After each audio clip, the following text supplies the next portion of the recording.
Everybody, welcome along. Today, pleasure to be joined by Andrew Scollick, who is our executive recruiter here at Applichat. How are you doing, Andrew? Hey, very well. Thanks, Adam. Hey, everybody. Thanks for having me. Yeah, Andrew is our in-house guru on all things candidate experience and selling to candidates, especially. So I wanted to have a chat with him today on how he approaches putting candidates first in healthcare recruitment. We know that it's a tough market out there. Candidates are very scarce, and we've seen, at least in the campaigns where we can put nurses or doctors or allied health or anyone really in prime position, then they respond much better and they convert more frequently. So Andrew's really good at this, and I wanted to let him share some of his secrets. So Andrew, how do you put candidates first in your healthcare recruitment? Sure. For me, search all starts with the candidate. So we cast a wide net. We have various ways that we attract people and that we reach out to.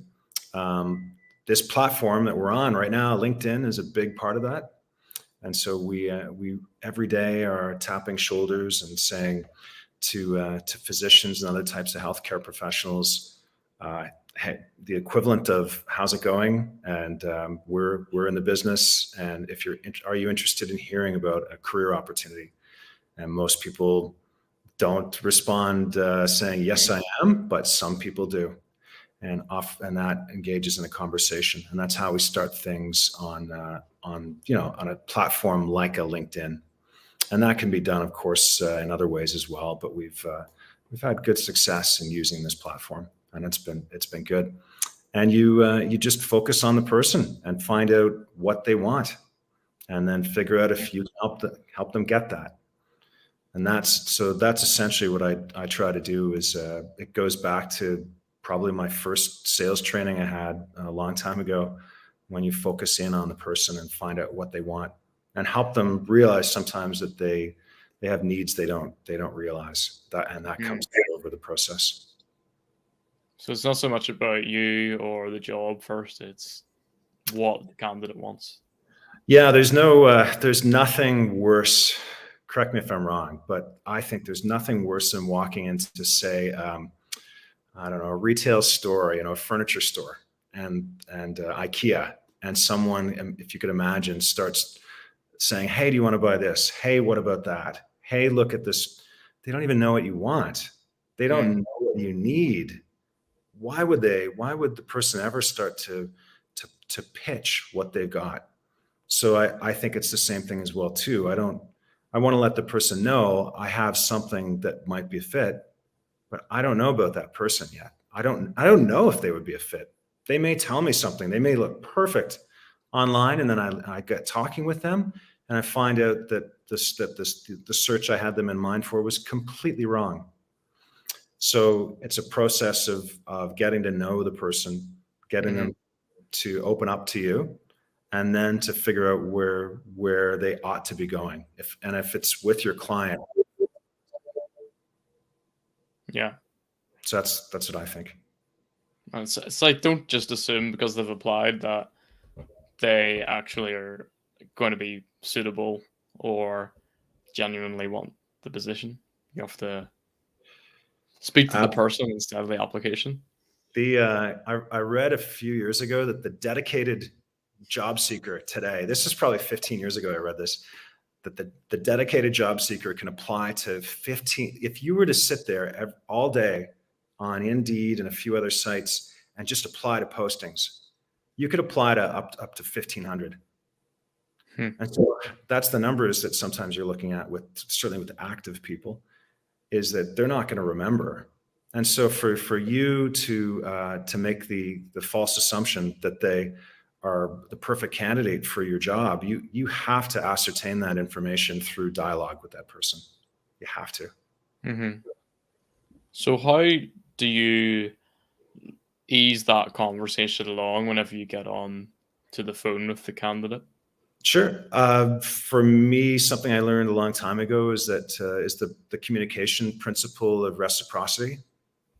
What's that mean? Reciprocity means if you give me something, then I naturally feel an inclination to give something back to you. If someone buys you a coffee, you mentally, even if you don't consciously do it, but at some level you think, I owe this person the equivalent of that. Someone gives you a ride, you are going to want to give them a ride in the future. And so it's that communication principle of reciprocity that I use to the extent that I figured out, especially with people that are quiet. If I phone them and say, I'm an extrovert, so if I phone them and say, hey, it's Andrew from Applichat Healthcare calling about this opportunity, tell me all about yourself. They're going to immediately start asking, why, and the conversation is going to go off the rails if I do, or it could. So what I try to do is I do the same thing on this basically almost every time when I'm talking with somebody, and I just say, my agenda is really simple. I wanted to speak with you about your background and an opportunity that I have you in mind for that might be a fit for you. For your next career move. But I don't know, because I don't know you and you don't know me. So why don't we kick off, and I'll tell you a little bit about me and my background so you know who you're speaking with. And then I'll ask you to tell me a little bit about your background. And then if it makes sense, we'll talk about that opportunity, and I'll let you decide if it's something that you're interested in. And they always say, great. And off we go. Yeah. And then you're the subject matter expert on yourself. Nobody else is. Like, Adam, you can't tell me I went to high school here and university there, and then I started working here. I'm not going to say, no, wait a minute. No, you didn't. So it should be easy, I think, as the interviewer to talk about yourself for a minute. So I just give a quick sort of spiel on me, on my background, and I bring them up to what I'm doing today. That usually gives us not everyone, but with a lot of people, they usually key into something I said about my background that we may have in common or that they find interesting. And then that becomes a good segue into conversation. And then off we go. And that's it. I've done it. I don't even want to count how many times, thousands of times I've had conversations like that. And it's funny the way in healthcare recruitment that what seems counterintuitive often works best. For example, whenever we create our job ads, it might seem odd or unprofessional to use a blurry photo or a photo that nurses have taken of themselves on their phone, but those are the ones that generate the best results. And it seems like this as well, by talking about yourself, you're putting the candidate first because you're opening up conversation streams and not putting it on them to generate the conversation. So I really like that. Yeah. I do it because it works. It's very rare that I don't have somebody that opens up and tells me, they may, I also ask them as well, if it's usually early on, if I sense like someone's in a parking garage or they're in a place that's not confidential, I always ask them, hey, is this still a good time? Are you able to speak candidly, openly on your end? And that tells the person that I care about their confidentiality, which I do. I don't want them. The last thing we want is to get anyone in difficulty with anyone. So I think it's important to ask that as well too early on, if you sense that they can't speak openly. And it also they clue in, they go, oh, this has happened a few times to me. The person thinks, oh, right, I better, I don't know, run down the stairwell to talk with the recruiter. So I don't know, So that, I think that's important to do. And it's another thing that puts a deposit in the beginning of a relationship with that person. They think, oh, right, this person is a professional and they care. So yeah, I love that.